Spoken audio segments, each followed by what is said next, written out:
Salut YouTube, on se retrouve pour une nouvelle vidéo pour vous présenter un jeu qui sort chez Gigamic le 24 mai prochain. Et pour m'accompagner pour cette présentation, je suis avec l'un des deux auteurs de ce jeu, avec Charles. Charles, bonjour. Bonjour. Avant de commencer à parler du vif du sujet et de Loot, ce prochain jeu, est-ce que tu pourrais te présenter pour ceux qui ne te reconnaîtraient pas, malgré que tu sois quand même un auteur assez prolixe? Alors, bon, Charles Chevalier, j'ai beaucoup de jeux, enfin entre jeux et extensions, une quarantaine de jeux. Et donc, bon, les plus connus, le premier ça a été Intrigo, les plus connus c'est sans doute Abyss, Kanagawa. Il y a eu Monte Cristo, Viking on Boards, enfin bon, plein de jeux à coloris, on en reparlera avec Laurent Escoffier qui est mon co-auteur ici pour Loot, donc les Captains, Combo Color, etc. Et donc maintenant, le petit dernier, c'est Loot. Le petit Loot. Ouais. On va partir dans le nord, dans le froid, Voilà, chez les Vikings. chez les Vikings, dans les fjords. Alors, on s'est vraiment posé la question de savoir quel était le plateau central, quel était le pays qui était pillé. Loot voulant dire butin en Oui, anglais. Donc oui, on est resté sur l'Angleterre pour l'instant. Donc on va dire que c'est la campagne anglaise. S'il y a d'autres boîtes qui sortent, on fera. le Sussex, le Wessex. Voilà, c'est ça. Et donc on a notre fjord. Nous sommes tous à la tête d'un clan de Vikings, mais on combat tous ensemble. Est-ce que tu peux nous présenter, sans rentrer dans les détails pointueux Oui. des petits points de règle, qu'est-ce que Loot? Comment ça fonctionne? Comment, avec nos petits Vikings, on va aller tuer ces Anglais? Alors, Bon, alors là, il n'y a pas de tuerie, je voilà, il n'y a sais, pas mais vraiment de tuerie, même si c'est un jeu viking. Voilà, donc c'est quand même, on a conservé une violence, mais une douce violence. On va une dire ça violence comme ça. douce. C'est-à-dire qu'on est resté sur le pitch, on a dit qu'effectivement les habitants de ce pays, quand ils nous voient arriver, ont courageusement fui. Voilà, bon, il reste évidemment quelques troupes de guerriers quand même que l'on va affronter. Et évidemment, on va battre parce que bon, nous sommes des Vikings. Voilà, et donc l'idée, c'est très simple. En fait, on a ce pays. Donc là, c'est une mise en place pour 3 joueurs, vu qu'on va jouer à 3. Et on voit que il y a la mer d'un côté, donc nous arrivons par la mer, avec ces dracars, et nous allons donc pouvoir accéder à ce pays. Et ce pays, on va pouvoir trouver sur les différentes cases des ressources. Donc il y a 4 types de ressources. Le plus rare, c'est l'or, mais il y a aussi des moutons, du bois, et il y a ces fameuses troupes de guerriers. Et enfin, on a aussi des constructions. Donc il y a évidemment des fermes, il y a des tours, et puis il y a des forts. Et donc on va pouvoir, avec un système très simple que l'on avait justement déjà expérimenté avec Laurent dans nos jeux de coloriage, c'est-à-dire que quand je vais poser un viking, je pars de la mer. Quand je vais poser un viking ici, par exemple, je vais pouvoir prendre une ressource mouton. Et cette ressource mouton, que j'ai prise sur la case, eh bien, je vais la placer sur mon fjord, ici. Et ça va me permettre, éventuellement, de pouvoir réaliser soit des bâtiments, parce qu'on va voir qu'en adjacence avec certains bâtiments, on va pouvoir. Ça va me permettre aussi, je vais pouvoir dans le même tour pouvoir prendre par exemple ici un, un drakkar. Et ce drakkar va demander par exemple, vous voyez un mouton ici, mais aussi une hache, donc un combat, Mm. que l'on va retrouver sur d'autres. Donc on va optimiser sur notre fjord les bâtiments, les drakkars, etc. pour pouvoir en avoir le plus possible, en réaliser le plus possible. Alors qu'ici, on a quelque chose, au centre, on a quelque chose de totalement opportuniste. Donc on a finalement un puzzle game très stratégique devant nous, mais pour avoir les ressources, on a quelque chose de totalement opportuniste, donc tactique, au centre, voilà, qui est dans la suite logique des jeux que l'on a déjà fait ensemble avec Laurent. Donc là, on a quelque chose d'assez original, parce qu'on a un pied dans chaque type de jeu, donc à la fois Ok, tactique et stratégique. d'accord. Voilà. Ok, et donc, comme tu l'as dit, à la base, les jeux de coloriage. Oui. Donc, en fait, de ce que j'ai compris, au départ, il n'y avait pas cette histoire de fjord. Non, du tout. C'était purement un jeu de coloriage avec cette partie centrale. Voilà, c'est ça. Voilà. Donc, du coup, comment ça a évolué? Qu'est-ce qui a fait que on en est arrivé à Alors voilà, on a gardé effectivement au niveau distribution des ressources cette mécanique qui fait que quand je joue un viking ici, les autres vont pouvoir jouer soit à côté d'un bateau déjà existant, soit à côté d'un autre viking. Et donc on va finalement faire une percée à tour de rôle ici. Donc quand chaque fois que je place ici le viking, je vais ouvrir des nouvelles cases, des nouvelles ressources possibles. Ça fonctionnait très bien, mais effectivement on avait un jeu rapide, on va dire très interactif mais rapide. Là, c'est vrai qu'on a développé avec Gigamic, avec Joseph Foussa, qui est notre développeur chez Gigamic, le chef de projet, et il nous a vraiment poussé un peu dans les retranchements en disant, mais tiens, ce serait bien qu'on puisse valoriser ce que l'on ramène autrement qu'en disant, on a 3 moutons, x 2, ça fait 6 points. Et donc en fait, on a développé ce système de dracars qui vont nous permettre, alors, parce qu'on voit qu'au dos des dracars, ici, ça va me compter par exemple 1 point par mouton. Hmm. Donc ça veut dire que j'aurai un point de plus, le mouton valait déjà un point, là j'en aurai, il vaudra Deux deux, points. et ce seront tous les moutons que j'ai dans mon fjord. Et donc on a la même chose pour les bâtiments, pour les ressources, et donc on va établir des stratégies en fonction des dracars que l'on a, en fonction des bâtiments, en disant bah tiens je vais avoir une stratégie mouton chaumière par exemple. Bon. Et ça va faire que évidemment on va tous jouer, c'est un jeu très rapide parce qu'on joue 12 coups, Hmm.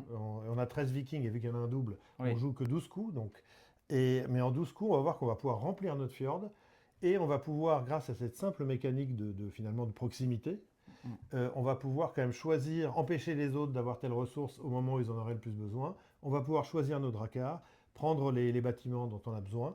Et finalement, à la fin, il y a des vrais écarts qui se font parce que il y a des gens qui ont parfaitement optimisé leurs ressources, leurs bâtiments, hein, alors qu'il y en a d'autres qui ont peut-être été juste opportunistes, ils ont pris ce qu'ils avaient Oui. devant sans établir de stratégie. Donc voilà, la vraie différence c'est ça. Et donc effectivement avec Gigamic, on a commencé au départ, on avait un plateau personnel qui était plus, on va dire, une feuille de score, appelons-le comme D'accord. ça. Et au fur et à mesure, on s'est dit, mais bon, on va quand même pouvoir, effectivement, là on joue sur la proximité, pourquoi on ne ferait pas pareil ici? Donc on a commencé à travailler là-dessus. Puis sont arrivées les merveilles, parce qu'on s'est dit au départ, on pouvait un peu tout prendre, on ne savait pas trop, tiens, on va orienter les joueurs, parce qu'on a tous des merveilles différentes. Et donc on va dire, ah bah tiens, moi j'ai besoin de fermes, j'ai beaucoup de fermes ici, donc je vais aller tout de suite ici chercher une ferme. Bon, on va voir après, je vais vous expliquer comment on prend les différents bâtiments, c'est très simple aussi. Et en fait, la réflexion n'est pas dans le comment je vais faire, c'est qu'est-ce que je peux en faire. Hmm. Et c'est ça qui est intéressant. Et à partir de là, on avait ces bâtiments, on avait les fameux boucliers. Avant, on avait des vikings qui étaient spécifiques D'accord. ici. Et les gens oubliaient qu'ils avaient des pouvoirs. Donc on les a mis ici. Pareil pour les combats, le Valhalla, on l'oubliait. Donc on a mis ici une plaque Valhalla pour que les joueurs le voient. Et comme ça, on ne l'oublie pas. Ça, c'est vrai qu'il y a des années d'expérience sur ces jeux de coloriage qui nous ont Ouais. permis de garder les meilleures mécaniques et de justement d'avoir des différenciations. Donc ça, ce sont les combats. Donc là, il y a quelque chose d'assez taquin qui est que une fois dans la partie, on va pouvoir prendre un prix grâce au combat que l'on a gagné. Et en fait, au moment où on se lance, si j'en ai, mettons, 4 combats, je vais prendre pour les 4 combats. Et ça veut dire que les autres ne pourront plus prendre celle-là. S'ils n'en ont pas assez, ils vont devoir prendre inférieur. Et par contre, s'ils dépassent, ou si moi j'en reprends un, je me dis j'aurais dû attendre pour le prendre. Bon. Donc il y a des questions de timing, il y a des questions effectivement de laisser les autres ouvrir la voie pour Hmm. prendre le bâtiment dont on a besoin, etc. Il y a un côté opportuniste effectivement Avec les sur les dracars. ressources possibles et les dracars. Et ici, il y a quelque chose de très stratégique, on va le voir pendant la partie, Hmm. qui est que si on arrive avec une même ressource à faire un bâtiment et deux dracars, là c'est bingo, quoi, voilà. Après, si on est trop gourmand, c'est-à-dire qu'on prend trop de dracars et qu'on n'arrive pas à les réaliser, il y aura des points négatifs à la fin aussi. Voilà, donc, Va falloir jauger. oui, c'est ça. L'ajout, donc ces petites merveilles, etc. Oui. Est-ce que c'était pas aussi dans un but aussi de rajouter de la rejouabilité dans le jeu ou ça n'a pas du tout été pensé comme ça à la base, Alors, puisque donc en fait, tu l'as dit un oui, petit peu, il y en a 5 de chaque oui, qu'on choisit aléatoirement, sachant que c'est un jeu qui va jusqu'à 4 joueurs. oui. Et donc du coup, moi, la première chose que je vois de ça, de ce biais-là, c'est que ça apporte une rejouabilité, puisqu'on n'aura jamais les mêmes 3 objectifs. Alors en fait, dans le développement, on a vraiment beaucoup travaillé ça, notamment sur le plateau.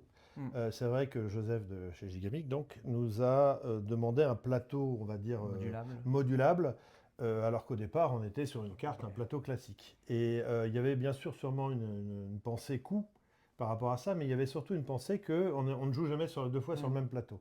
Donc il a fallu, par rapport aux bâtiments notamment, que par exemple les tours, on va voir qu'on peut les prendre quand on crée un chemin d'une tour à l'autre. Donc il fallait qu'il y ait toujours au moins 2 cases entre deux tours.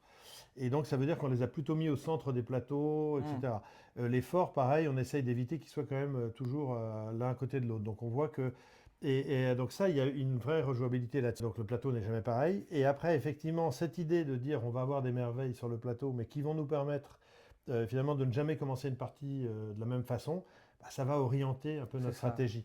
Parce que si ici j'ai besoin effectivement de 4 fermes, voilà, je vais devoir aller en chercher. Par contre, j'ai besoin que d'un fort et 3 tours. Donc je vais être plutôt aller chercher des fermes et des tours. Le fort, on verra bien plus tard. Voilà. Par contre, j'ai besoin d'une pépite d'or. Donc ça aussi, ça va orienter ici. Qu'est-ce que je vais pouvoir poser comme dracar ici? Je vois qu'il y a des dracars à pépites.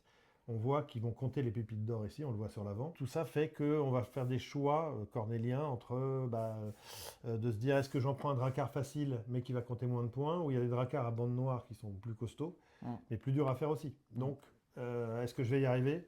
Est-ce que ça vaut le coup d'investir plusieurs coups, sachant qu'on n'a que 12 coups, encore une fois, hein, donc chaque coup est un peu on va dire quelque chose qui... Et en plus, ces coups peuvent être augmentés par ces pouvoirs. On va voir, il y a 3 pouvoirs. Il y a le chef qui permet de jouer avec son aide de camp aussi, donc une deuxième fois, ce qui permet de faire des percées à un moment de la partie. Mais on va regretter tout le reste de la partie en disant « Ah, ça y est, je l'ai joué, j'aurais tellement aimé pouvoir le rejouer maintenant ». Le x2, c'est le viking à la charrette qui, lui, va prendre plus de ressources. Donc à un moment, quand j'ai fait une partie dernièrement où j'avais un très bon adversaire qui d'ailleurs m'a battu, mais bon, voilà, c'est terrible. Non, mais Ce sont des choses qui arrivent. Voilà, ouais, mais quand c'est sa première partie et que moi j'en ai quelques centaines, c'est un peu vexant. Mais en fait, il y a des joueurs pour qui c'est vraiment le type de jeu.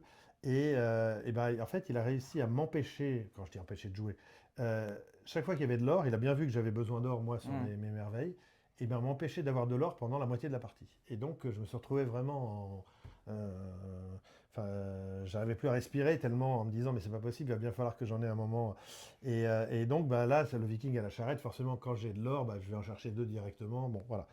Et enfin, il y en a un viking qui permet, lui, de se poser là où il y a déjà un autre viking. Donc évidemment, c'est pas permis dans tout le reste de la partie, mais il y en a un qui nous permet quand même de relier l'espion au fort, de relier 2 tours, parce qu'à un moment, pareil, c'est un tel manque. Mais pareil, dès qu'on l'a joué, on se dit ah, j'aurais tellement besoin d'un autre espion pour faire ci, pour faire ça. Voilà. Donc là aussi, il va y avoir, d'ailleurs, il y a un goodie qui a déjà été distribué, notamment aux journalistes influenceurs, parce que on a plein de vikings spéciaux, on va dire, qui potentiellement peuvent aussi donner de la rejouabilité. Donc entre les merveilles, ces vikings spéciaux et le terrain, c'est vrai qu'il n'y a pas 2 parties qui se ressemblent, quoi. Voilà. Alors, il y a le côté modulaire qui permet donc de faire varier les plateaux, etc., et qu'ils soient double face, et donc pour la rejouabilité.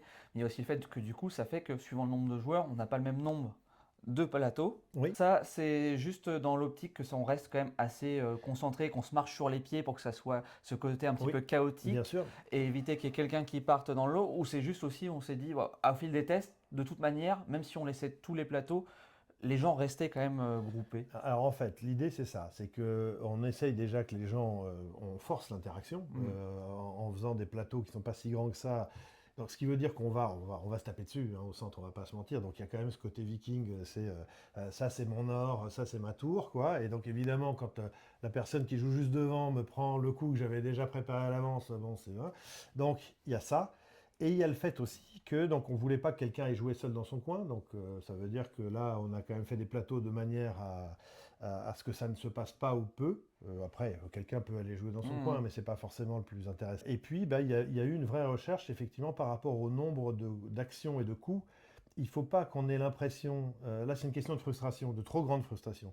C'est-à-dire que si on fait, on va dire, on met le plateau pour 4, donc on met 4 plateaux et qu'on joue qu'à 2, à la fin, on voit que nos vikings vont occuper même pas un tiers du plateau. On va se dire, mais bon, à quoi ça sert? J'aurais aimé en avoir plus pour jouer, etc. On a voulu des parties courtes, justement, pour que, à la limite, on rejoue derrière, plutôt que de dire, on fait des campagnes, on aurait pu rajouter 2 fois plus de vikings. Mais je pense que l'expérience de jeu en 12 coups, elle est super forte, parce que chaque coup est important, et en même temps, on voit qu'à la fin, on a rempli notre fjord avec ça, parce qu'il y a les ressources, donc il y a au moins 12 ressources, même 13 avec les...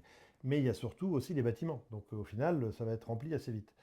Et puis, il y a la question de, justement, cette modularité va donc on contraint un peu le joueur pour qu'il y ait des coups. Il y a des moments où on se dit, waouh, je peux tout prendre. Et donc là, on commence à regarder en disant, mais je vais quand même les empêcher, les autres, de prendre telle ou telle ressource. Et des moments où, au contraire, on nous force presque à prendre des moutons, alors que j'en ai déjà plein des moutons, donc j'en ai pas besoin. Et donc, l'idée, c'est de se débrouiller pour ouvrir un nouveau champ. Mais quand on ouvre un nouveau champ, les autres, évidemment, vont se gaver avant que ça revienne chez moi. Donc, voilà. On a réussi, je pense, à trouver un équilibre entre le fait qu'il n'y ait pas une trop grosse frustration à la fin, et qu'on soit quand même un peu contraint. Certaines fois, il n'y a pas toutes les ressources qu'on en souhaiterait. C'est pas Noël non plus, quoi. Voilà, c'est pas un jeu gentil. Non, c'est un jeu. C'est un jeu de viking. Mais le thème viking, j'en ai déjà fait un, moi, de jeu de viking, c'était Viking Ansborn, et effectivement, qui était peut-être trop gentil par rapport au thème. Bon, c'était pousse-toi de là que je m'y mette, mais voilà. Hmm. Bah, ici, l'idée, c'est quand même, effectivement, il y a un côté, je m'empare de. Voilà. Donc, Une partie course, quoi, aussi. voilà. Il y a effectivement, c'est rapide, donc on n'est pas là pour tergiverser, et voilà, et pour enfiler des perles. Et par contre, derrière, on a. Effectivement, c'est pas saignant dans le sens, bon, il y a des combats, Hmm. il y a des combats qui vont, à la fin, des fois on est frustré justement parce qu'on aurait aimé avoir le combat de plus, mais tu me l'as piqué avant, voilà, bon. Donc on doit penser à beaucoup de choses et on peut pas tout faire. Ouais. Donc là c'est une bonne frustration, c'est-à-dire qu'on a envie d'en refaire une en disant, bon, la prochaine fois, ils vont voir ce qu'ils vont voir, mais sauf que ça va être une autre partie différente. Ok, très Voilà, bien. Bah, merci. Du coup, je propose que on commence la partie. très bien. Donc, on va se retrouver dans une prochaine vidéo où vous pourrez nous admirer en train de nous foutre sur la gueule, hein. On va le dire comme On ça. va le dire comme ça, pour pouvoir faire notre plus beau fjord possible. Voilà, très bien. Bah, merci beaucoup. Salut, salut. Et puis on se retrouve sur la prochaine vidéo. À bientôt. Salut.